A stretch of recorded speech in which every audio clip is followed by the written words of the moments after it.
move on. Mr. Gilbertson, you're still here.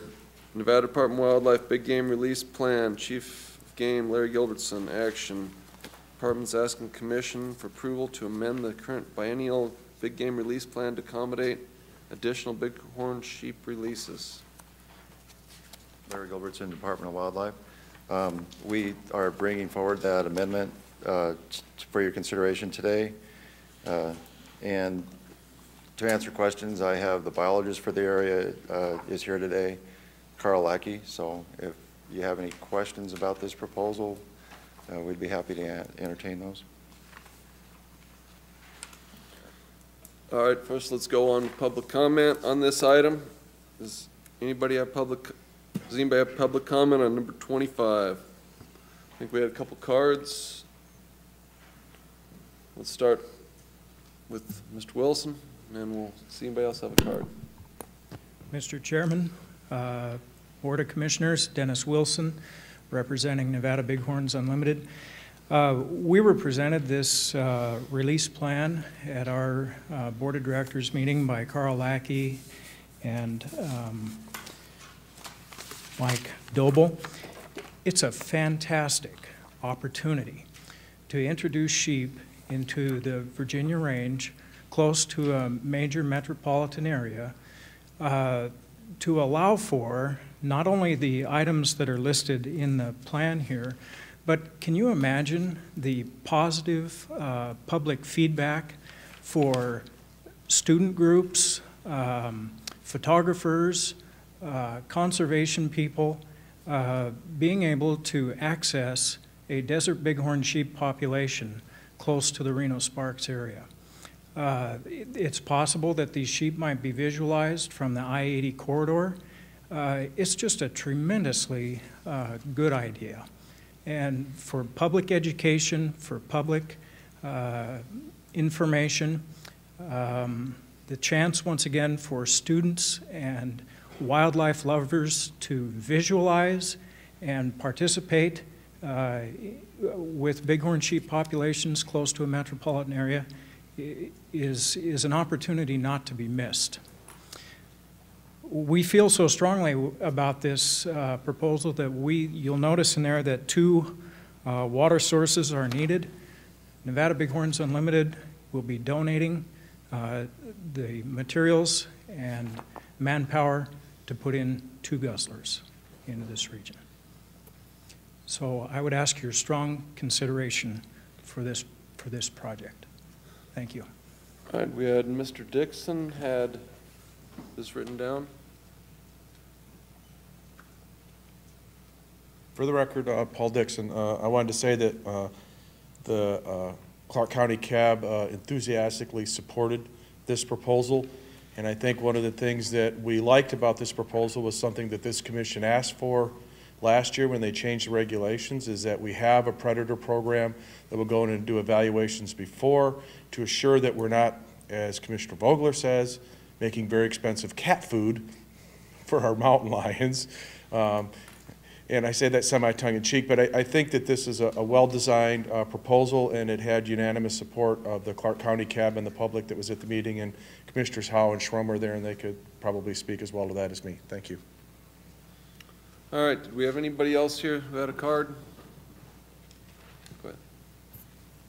Rex Flowers, Washoe County. We wholeheartedly support this project. A large number of sheep are going to be transplanted in there, 40 sheep. It's going to give us a good population base. As Paul stated, we already have an ongoing project in there with mountain lions, so we already have a handle on it before we even get started. We know where we're at. We have a real good baseline there, so we support it. Thank you. Okay, any other public comment? Okay, we have Mr. Mendenhall. And then that looks like that'll be it.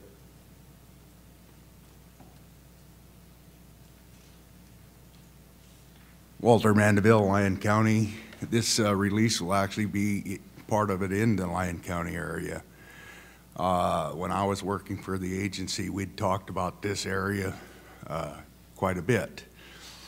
And there are some difficult issues, and evidently they've overcome those issues, such as allowing management of this animal once they are established.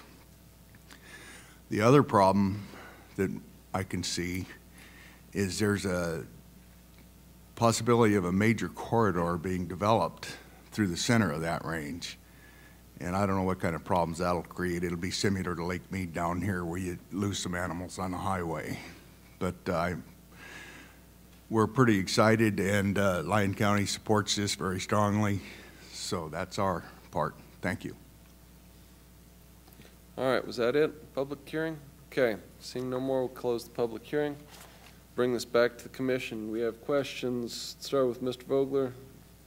Move down. Mr. Gilbertson, Mr. Lackey, I have a question about the Virginia range, and this is a terrible one. Horses. There's a Board of Agriculture is in charge of those horses in that Virginia range, and it's the biggest millstone around her neck that was ever developed. Now, what's your feed source up there? What are the horses going to do if Bighorns Unlimited comes in and puts in guzzlers? Is there some way that you can manage to keep them out of those guzzlers? I mean, yes, those guzzlers would be fenced to exclude horses, and there's some existing water sources up there now, man-made water sources that went in from the previous landowner. They're a saucer style of guzzler, and we're planning on fencing those as well. There's only a couple of them that hold water, but we'd fence those as well. next question, permittees. Are there any permittees in there? I understand a fellow by the name of Alt has some permits up there somewhere, and I'm not familiar exactly where they're at. Has he been notified or talked to, or? There are two BLM allotments, sheep allotments. They're both at the southern end of the range, down near Dayton. One is down near Dayton, one is the jumbo allotment on the other side of Jumbo Grade. I have spoken directly with Ted Borda. He's the owner of the Gold Hill allotment. I've showed him the plan that I wrote, and he's in favor of it. I just talked to him a few days ago. He had no major issues with it at all. I sent the plan. I was not sure who the other allotment owner was. I know now it's Mr. Talbot, and he's in California. I sent the plan to BLM, even though there's no BLM land affected here, and they had told me that they were going to contact Talbot with the plan and show it to him. And the third question, there's a huge chunk of that country is private. Is that going to be an issue? It should not be. They have agreed to hunt it or allow hunting at our discretion, what we use for, for other areas. If the population persists and we decide to issue a couple tags in there, they do not have a problem with that whatsoever. I'd reserve maybe further comment later on, but thank you. Okay, question on the access. Do we have a written agreement of some sort? What kind of agreement do we have on access? We have a cooperative agreement that allows our access for management purposes and survey purposes. They have agreed to allow or develop some sort of program where they would allow school-age children out of Carson City and Reno to come up and view the sheep. Public access as a whole to the actual mountain, Clark Mountain, is fenced off and controlled. But viewing access along USA Parkway is open. Okay, good. Mr. Cavan? Thank you, Mr. Chairman. I'd have to agree that this is a great opportunity to get desert sheep within viewing range of northern Nevadans. I mean, we have to drive a long ways to try and see sheep, and that's pretty exciting. But I did want to communicate that a gentleman, Todd Hess, from Virginia City, has contacted me several times over during this process of trying to get this approved, and he's one of the main proponents. Been working with Carl, doing a lot of work, and he told me that he would have a letter for me to read into the record, and it's probably on my email since at home, since I haven't been home since Wednesday. I haven't been able to access that, but suffice it to say that it's got strong local support. He even said that the Virginia City is considering changing their high school mascot to the Bighorns instead of the Muckers, so they may get some from the, but that's, there's some strong local support there, so anyway. We have, oh, okay. Let's see, let's go down, Mr. Capurro, and then we'll have Mr. Howell. Thank you, Mr. Chairman. Couple of issues. I just want to make sure that it's down in writing, not just verbally, that hunting will be allowed on the private property parts, and access will be allowed when and if there's a season determined to be open on that. So that should be any part of any release contract with them. And that would also apply to scouting too, because I mean, most people are hunting sheep, do some pre-scouting, so that needs to be very clear, I think. I know the people that own the industrial, and they're good people, and I'm sure they'll be relatively easy to work with. They're trying to get interest in that area. So the corridor problem that was mentioned is part of that north-south, what used to be known as the Tahoe Pyramid Link, and that is one of the corridors that was, but my understanding is they have eliminated that as a possibility for that Pyramid Tahoe link, and instead there are 2 or 3 different locales going at the base of the Virginias there in the Hidden Valley area and over to McCarran East. So one of the reasons why it was eliminated is because it's about 2 to 3 times more expensive than any other route because of the difficulties with terrain and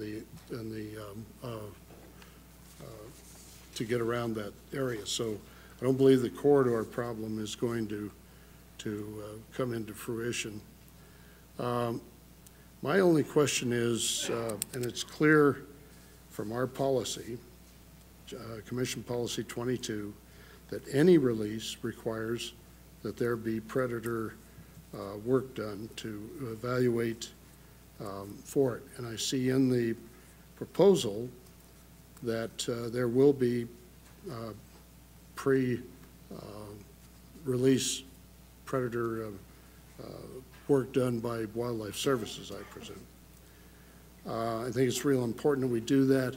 I am disappointed that the area biologist would say that current mountain lion harvest data indicates predator control is not necessary at this time. That gets back into the fact that harvest data, I don't think, tells us anything. We have 2,500 tags out there, and we fill 188 of them. So there are lions in the area. I know that for a fact. I know that area quite well. You indicate there are at least one or a couple possibly collared lions which will be avoided in the release site as far as reducing their or ending their stay there. But I think that needs to be watched pretty carefully.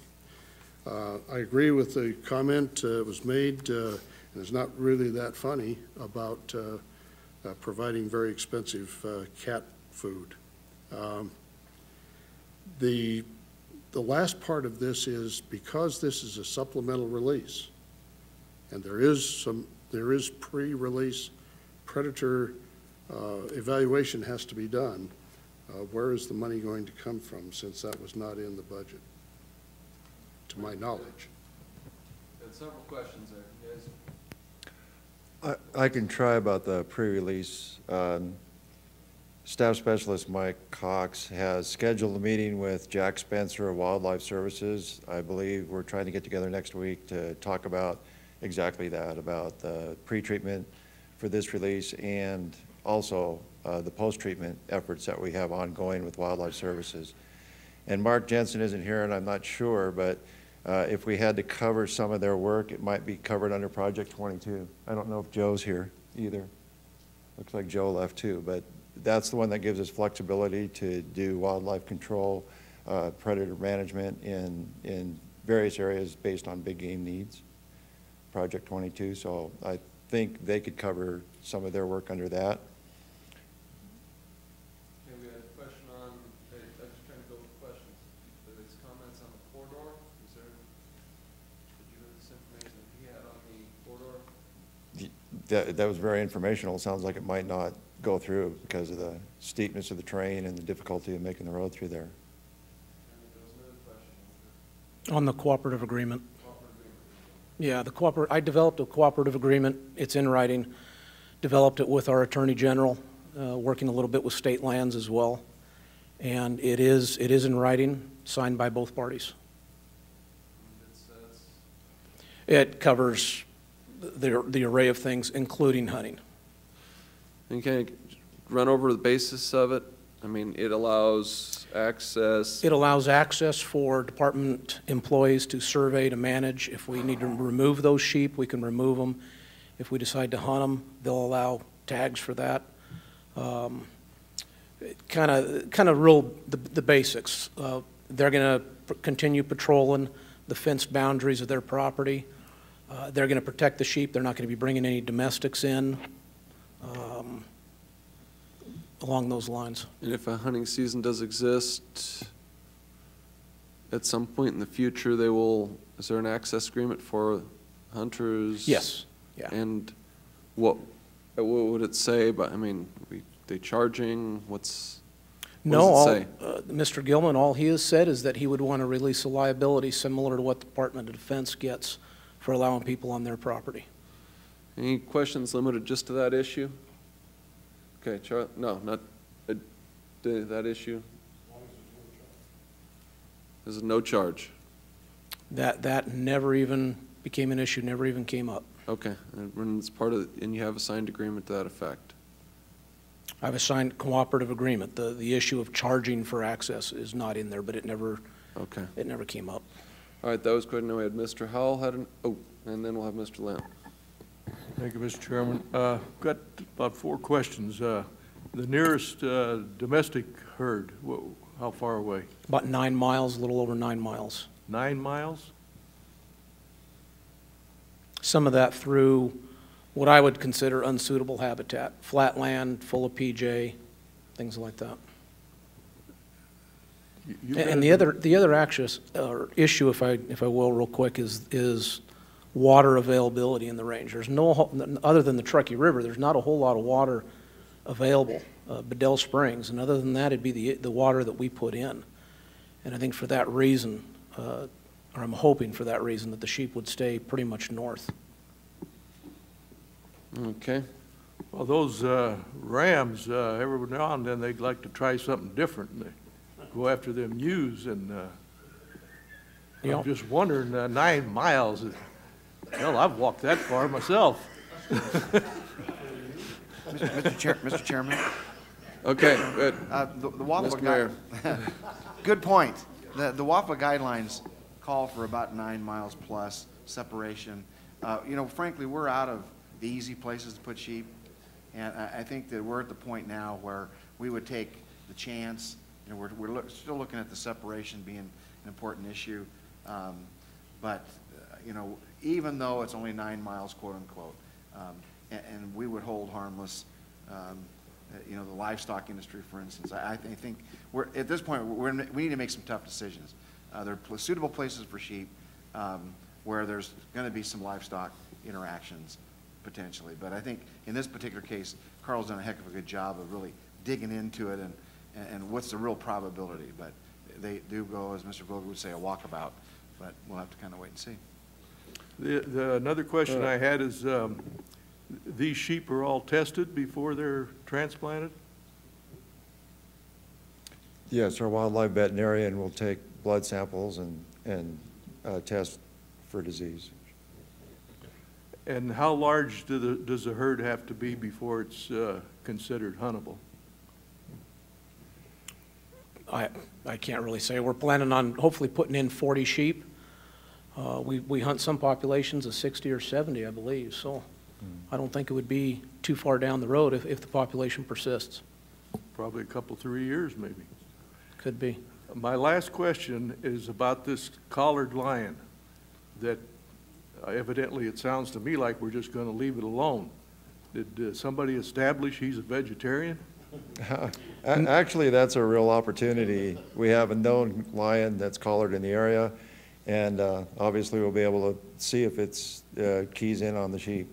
And if it keys in on the sheep, the Wildlife Services will remove it. And the other one thing- more question then. How many does he have to eat before we decide he keyed in on him? That's probably a timing issue, and how many sheep we have collared and that type of thing. And as soon as we could discover it, it would be the deal. You know, there was 2 collared lions in there, and one of them showed up near one of the domestic sheep flocks, and the herder actually saw it and shot it. So that doesn't happen too often, that the herder actually sees it. And so one of the collared sheep is gone already. I can Or say, collared lions, sorry. too, we're involved with that lion project, and the lions, the collared lions that have been in the Virginia range, they're not all still there. But even though there's deer that exist there in lower densities, the deer do exist there, and these lions are eating almost exclusively horses. And that's some good information. Okay, we had Mr. Lent, and then Mr. Perot, I believe, had something. I think I'm seeing some lack of scientific evidence to support these assertions you got here. You know, we can't discount genetics and the consanguinity factors here. And I think we really got a problem on transporting sheep until we find what caused the die-off, because I think we owe it to everybody, especially sport, not to transplant unhealthy sheep. And I don't see any science here that we've solved the problem, and if these sheep are going to be carrying something in there, and because we've had some massive die-offs. And I think we need some more data for the future health of our herds before we do any transplant.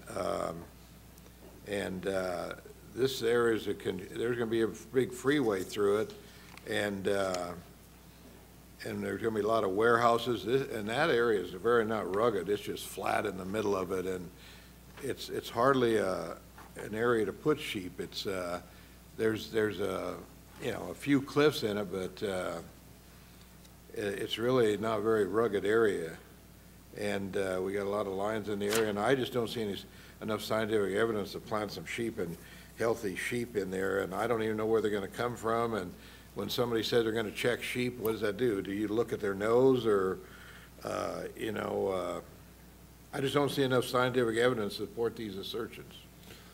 Do we have anything on that from the department? Well, we have a wildlife veterinarian who will be taking blood samples for the testing. But so. That testing, basically, we'll know results after they've already been transplanted, clearly, because. Well, and they're also coming out of known herds, and we have another challenge there where we have biologists who have identified populations that are getting at densities that we risk having problems in some of those. And so, as you know, that's what's built our big game trapping and transplanting program for bighorn sheep, is at times we get to population levels where we would like to reduce them some, and hunting of bighorn ewes has not been accepted and popular in the state. And so we're always looking at every opportunity we can to transplant sheep.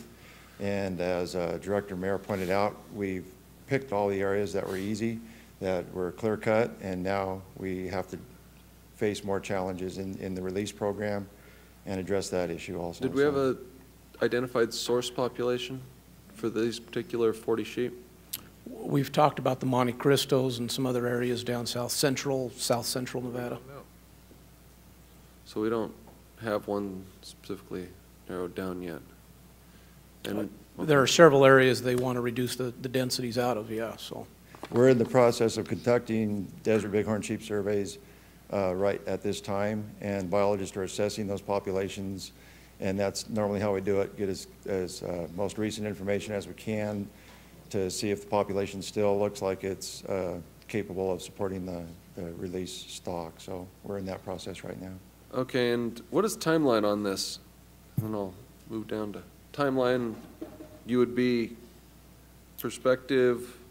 Well, we've talked about, if it's approved, talked about putting guzzlers in next month and potentially putting sheep in there in November. as early as November. Okay, and Mr. Vogler, and then we have Mr. Wallace. It's been known for years that sheep possess lungworms. If you're going to capture these animals, wouldn't it be prudent to give them because you're going to a fresh area that may not be endemic for lungworms, to give them a worm shot? And also the stress factor of hemolytic A, which is the new buzzword. There are vaccines on the market. Would it be in the best interest of having a healthy herd to also include some vaccination? Absolutely, and I think that'd probably be up to our veterinarian. We do pretty routinely give different prophylactics when we transport sheep. It depends on where they're coming from and where they're going, but that is an option that we've done in the past. The hemolytic is very, explodes when they're stressed, and I'm sure the stress of capture. And then the other factor that worries me is heterosis. When you have a small transfer of a small group of animals, are you going to select rams from different areas and ewes from different areas to where eventually we have some chance of a certain amount of hybrid vigor within the group, to whereas if it's one ram and 7 ewes in about 2 generations, it's going to be father on daughter and things like that, to where it has a tremendous effect on their capacity to resist diseases and other things because they are so closely related. Is that been given a consideration? Discussed it. We could come back to you next year asking for a augmentation. And even the source we use this year, depending on these surveys that are going on right now, several times, like when we moved sheep to Unit 132 a couple of years ago, we got sheep from 3 different units that on that same, within a 3-day period, we got our source stock from 3 different mountain ranges around Tonopah and moved them over there. And So now we for the sometimes tough do. one. Have you got any kind of agreements with Mr. Borda or Mr. Talbert that their particular way of life will not be in jeopardy in 10 years if these animals do spread throughout that range? In the release plan, it states that we would send letters of release of liability to those allotment owners. Well, I know Mr. Talbert, I know Mr. Borda, I know probably every sheep man in the state of Nevada. There's not very many of us. And we've been quite a tool to eliminate livestock grazing on the public. And there's a recent study out that shows as little as 10 meters, 39 feet, is as large as the buffer zone needs to get. But yet the propaganda continues to be put out that we need these huge, long-range buffer zones. 9 miles in any direction is a long ways in a mountain.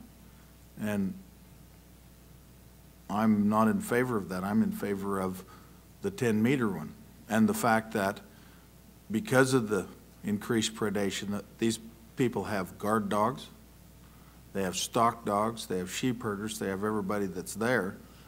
And to have even a ram on a walkabout to enter the herd to any degree, the risk management, have there been risk assessments? I mean, there can be an occasional goat living along, eating brush. I see them along the Truckee River all the time. Goats do get away far worse than domestic sheep.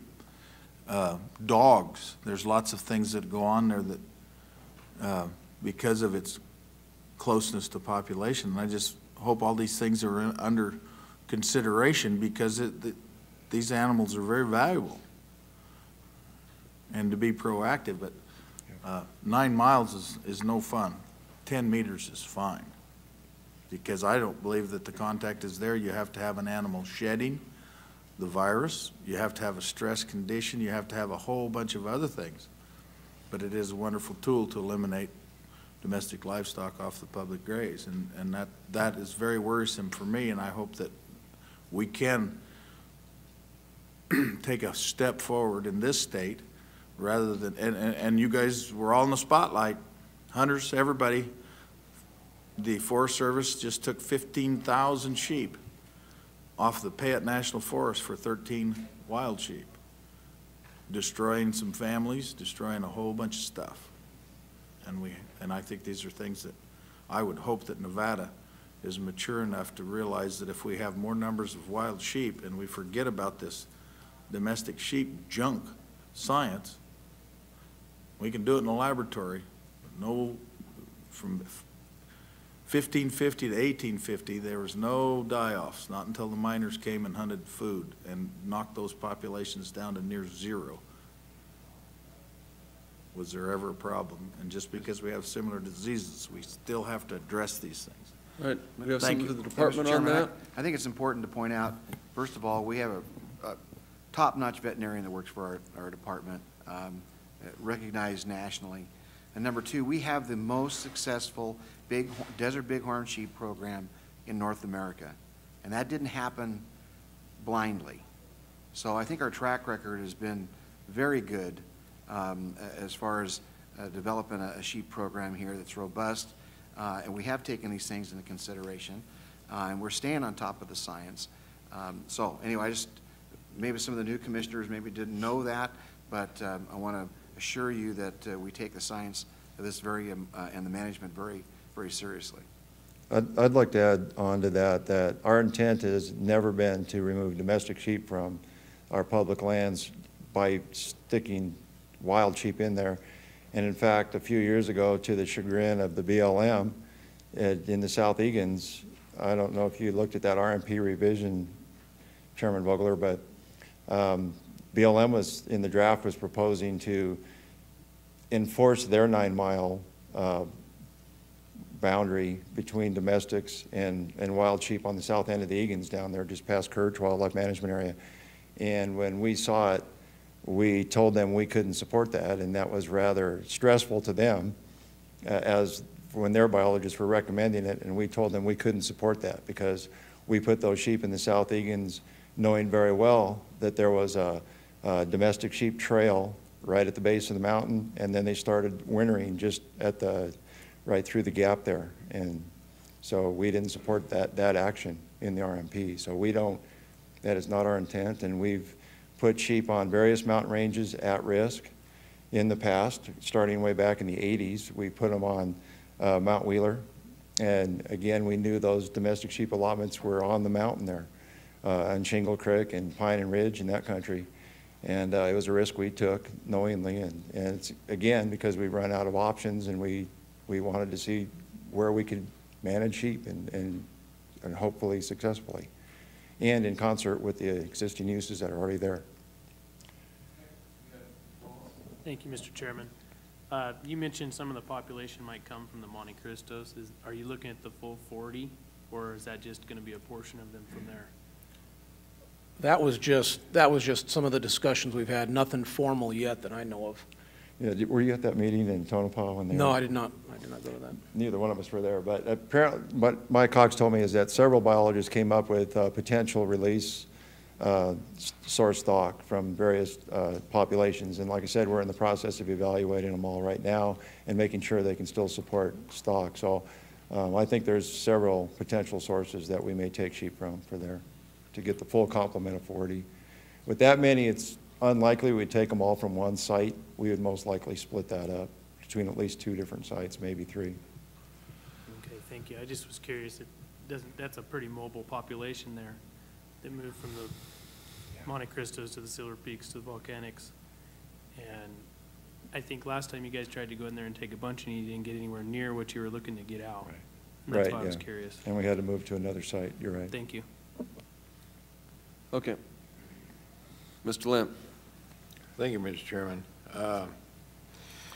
The question is not who we have working for you in the department, but to present a scientific plan in writing to us. And I don't see it here. There's nothing on the health of the sheep transplanted. There's no plan here what we're going to do, and we say, oh, they're going to be inspected. There's nothing in writing. There's no coefficient of breeding data. What are we going to put in there for genetics? We don't even know where they're coming from. Where we plan on doing this, it should be in the plan in writing here so we can understand. And so there's just no science behind this, and I think you need to be more specific and bring it back to us with more specifics in the thing. This is just a bunch of guesswork here as far as I'm concerned. Okay, anything else from the commission?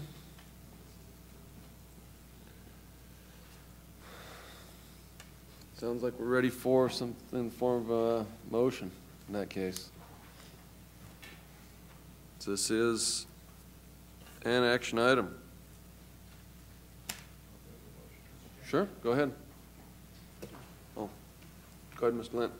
Well, I'd make a motion we don't approve this till they bring back some more data, specifically how they're going to health of the sheep, because the health of the sheep, what they're going to do, where they're going to get them from different mountain ranges. Is there going to be we need some consanguinity information on this so we don't get from the same herd and it's not in writing.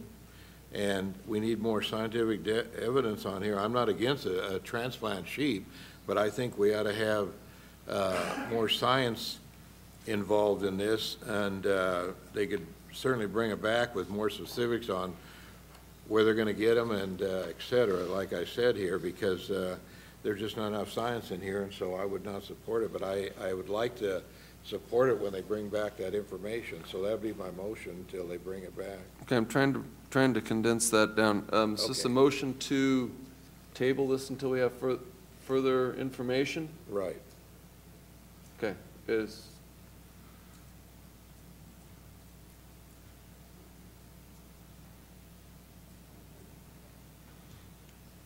worth that was a motion? Okay, it's been properly moved and seconded to table this until we have further scientific information to allow this process to go forward.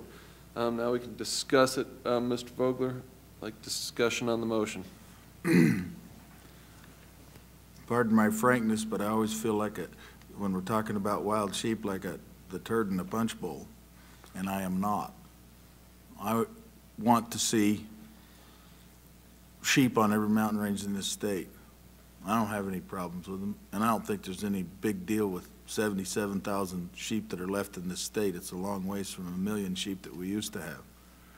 Our cow numbers are near gone. So the competition is not there. And this Virginia range to me seems like a great place to have an experiment to put those sheep up there. It's an isolated area. There's not going to be much problem. I'd like to see them on every mountain range. I think we got to get over this crap about using domestic sheep as a way to draw in money, to spend money. We should be spending our money on predator control and guzzlers for wild sheep, not arguing over the last 77,000 left in the state. And I hope we're going to make progress on that, and I will take Mr. Mayor at his word. But I too am concerned that we've got to have healthy sheep put up there, which may include vaccination, not just blood sampling as they go in, but a shot for worms, maybe even a area of near the guzzlers of putting out selenium salt, which is Nevada is known to be lacking that micronutrient. And I think if we do this correctly, we have a great opportunity to show the rest of the states and the detractors that we are positive and we are going to move forward on this, and that we have an excellent opportunity of doing it right. And I will vote with that motion to table, and I would like to see included in this some really good vaccination of those animals.